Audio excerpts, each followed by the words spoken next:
Hello दोस्तों, कैसे हैं आप सभी लोग। आप सभी का स्वागत करता हूं फिर से अपने चैनल पर। गाइस, आज हम इस वीडियो में समझने वाले हैं कुछ बेसिक लीगल नॉलेज, जिसे हम कहें कि सामान्य जानकारी जो समाज के हर एक व्यक्ति को पता होनी चाहिए। आज एक ओवरव्यू देखेंगे ताकि समाज का कोई भी व्यक्ति जो कानून की जानकारी रखता है, नहीं रखता है, लेकिन उसे अपने कानून के अधिकारों के बारे में नहीं पता है, तो ये वीडियो आपको हेल्प करेगी उन कानूनी जानकारी के बारे में जो कि बेसिक जानकारी है उसके बारे में जानने के लिए। तो गाइस, स्टार्ट करते हैं। सबसे पहले तो हमें संविधान का ज्ञान होना चाहिए। संविधान जिसे हम कॉन्स्टिट्यूशन कहते हैं, और कॉन्स्टिट्यूशन हमारे सुप्रीम माना जाता है हमारे कानून के अंदर। कॉन्स्टिट्यूशन से ऊपर कुछ नहीं होता है।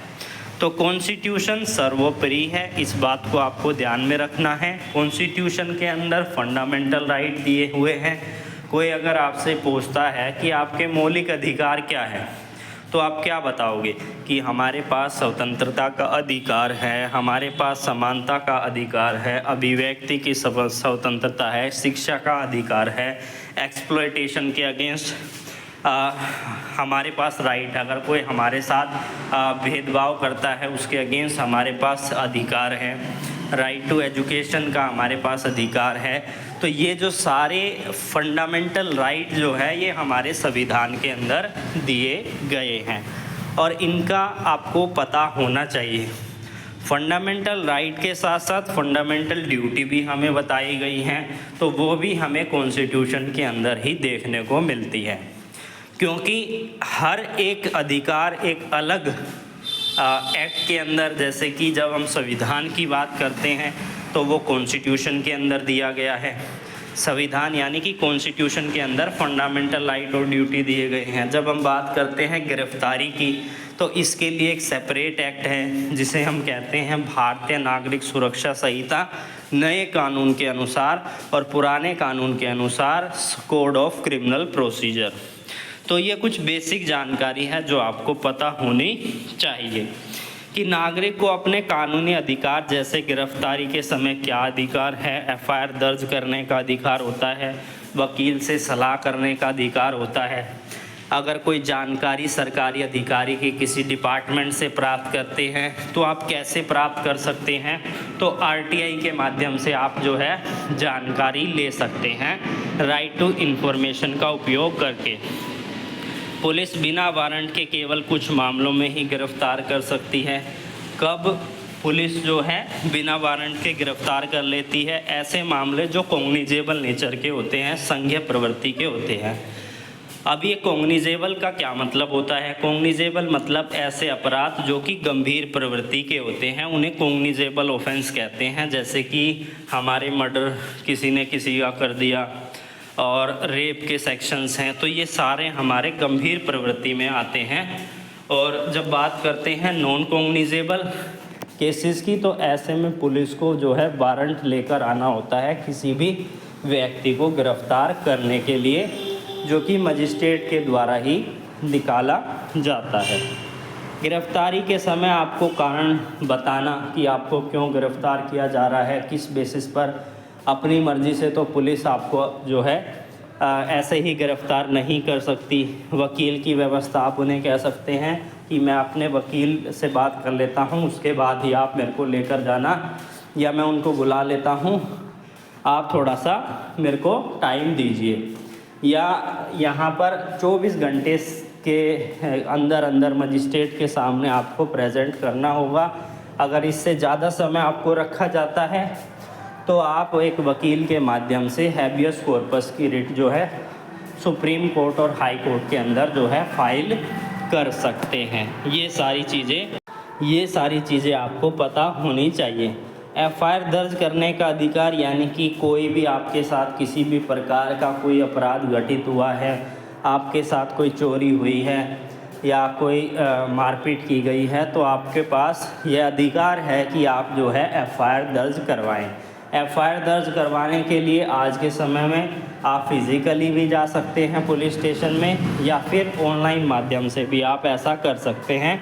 अगर कोई भी एफआईआर दर्ज नहीं करता है तो ऐसे में आप हायर अथॉरिटी को पहले अप्रोच कीजिए, उसके बाद आपको जो है कोर्ट का यानी कि न्यायालय का दरवाज़ा खटखटाना है। खटखटाने का मतलब है आपको न्यायालय में जाकर एक एप्लीकेशन मूव करवानी है। फिर जो मजिस्ट्रेट साहब होंगे वो क्या करेंगे, डायरेक्शन देंगे पुलिस को कि इस मामले में आपको एफआईआर दर्ज करनी है, और मजिस्ट्रेट के ऑर्डर को कभी भी पुलिस नहीं मना कर सकती। सभी कामगारों को न्यूनतम वेतन मिलना, यानी कि ये संबंधित है हमारा इसमें, जैसे कि कोई एम्प्लॉयमेंट में है तो उस समय पर उसके क्या क्या अधिकार होते हैं।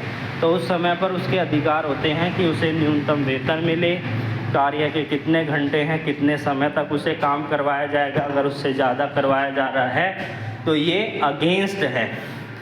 इसके अलावा कितनी आपको छुट्टी दी जाएगी, कितना आपको मैत्रता अवकाश दिया जाएगा, ये सारे अधिकार आपको जो है पता होने चाहिए।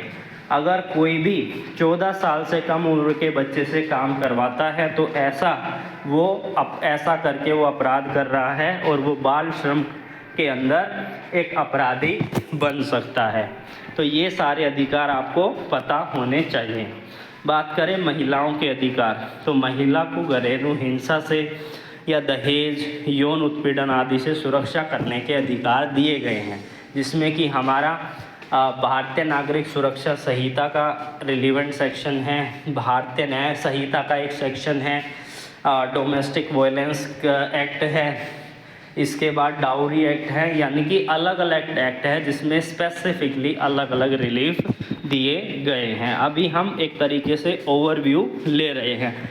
कार्यस्थल पर यौन उत्पीड़न के खिलाफ कानूनी सुरक्षा, ये एम्प्लॉयमेंट एक्ट के अंदर बताया गया है कि अगर कुछ भी एम्प्लॉयमेंट के दौरान किसी भी महिला के साथ कुछ भी होता है तो एक कमेटी जो है गठित की जाएगी और वो कमेटी पहले उस ग्रीवियंस को सुनेगी।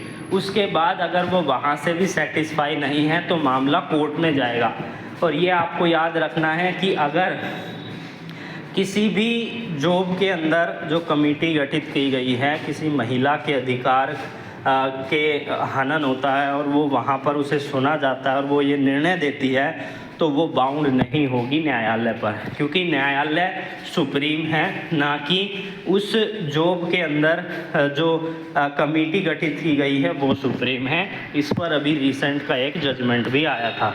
उपभोक्ता के अधिकार, यानी कि यहाँ पर बात की जा रही है कंज्यूमर एक्ट की, यानी कि जो भी कोई सामान खरीदता है उसको उसकी गुणवत्ता पता होनी चाहिए, उसकी क्वांटिटी पता होनी चाहिए, जो प्राइस उस पर मेंशन किया गया है उससे ज़्यादा आप नहीं ले सकते हैं। किसी भी प्रकार का डिफेक्ट है तो आप उसे दोबारा से बदलने के लिए या उसके पैसे लेने के लिए बोल सकते हैं। अगर वो नहीं करता है तो ऐसे में कंज्यूमर कोर्ट के अंदर आप केस फाइल कर सकते हैं, जिससे कि आपके अधिकारों का जो हनन हुआ है उसके लिए आपको डैमेजेस जो है मिल सके या कंपनसेशन आपको मिल सके।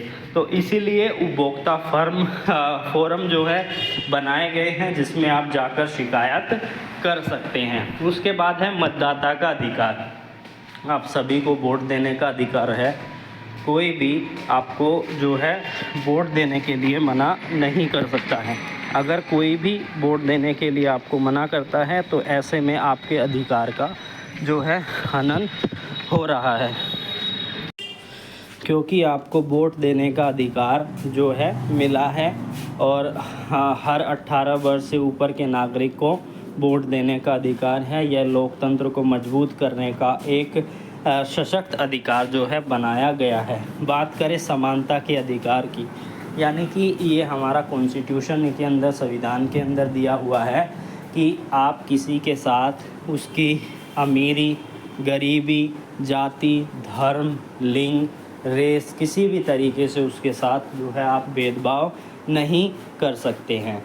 और लास्ट हमारा अधिकार है न्याय पाने का अधिकार, यानी कि सभी को न्याय पाने का अधिकार है और निष्पक्ष उनकी सुनवाई की जानी चाहिए, क्योंकि किसी को अगर सुनवाई का मौका ही नहीं मिला तो ऐसे में उसके अधिकार का हनन हो रहा है। तो कानून की जानकारी सिर्फ वकील के लिए ही नहीं बल्कि हर आम नागरिक के लिए ज़रूरी है। यदि आप लोग अपने अधिकारों और कर्तव्यों को समझेंगे तो तो वह ना सिर्फ आपके लिए आप अपने लिए न्याय पा सकेंगे बल्कि समाज को भी बेहतर बना सकेंगे। तो ये एक निष्कर्ष में ऐसी लाइन है जिसको आपको जो है ध्यान में रखते हुए अधिकारों के बारे में रेगुलर जानना चाहिए। तो फिर मिलेंगे एक नई वीडियो नई कानूनी जानकारी के साथ।